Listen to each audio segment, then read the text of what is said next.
किया विश्रम कहियो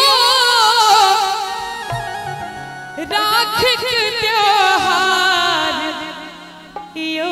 सहोदर भैया एमहर जब देख भाई बैसल छिए अपना अपना बहिन के लेल एक बेर जोरदार ताली बजा दियो सब गोटे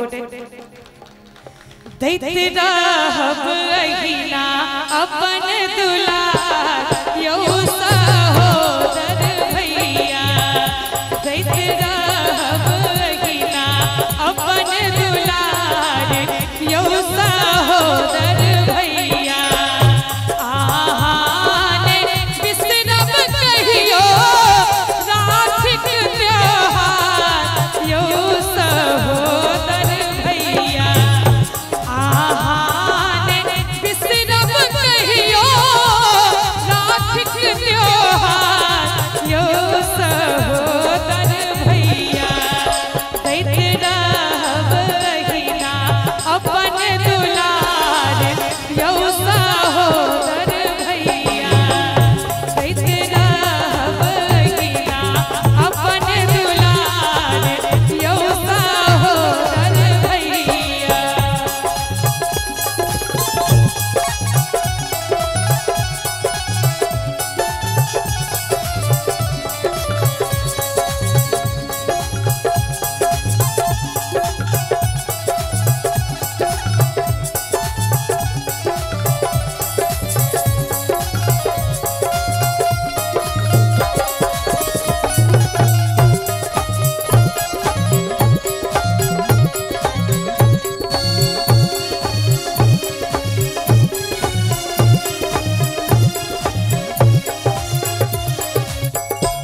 नहीं मांगी धना बीता मांगी नहीं गहना यो सहोदर भैया नहीं मांगी धना बीता मांगी नहीं गहना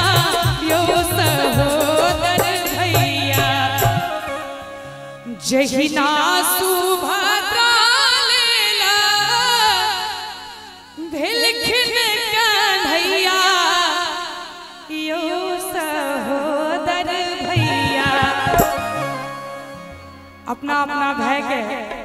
आशीष दे अधिकार से कहे एकटा बहिन तहिना पर अछि अधिकार यो सहोदर भैया तहिना पर अछि अधिकार यो सहोदर भैया। और बड़ा सुंदर हमर सोना भैया आई गीत फरमाइश अपने केने रहिए कनी हल्का बढ़ा दियो।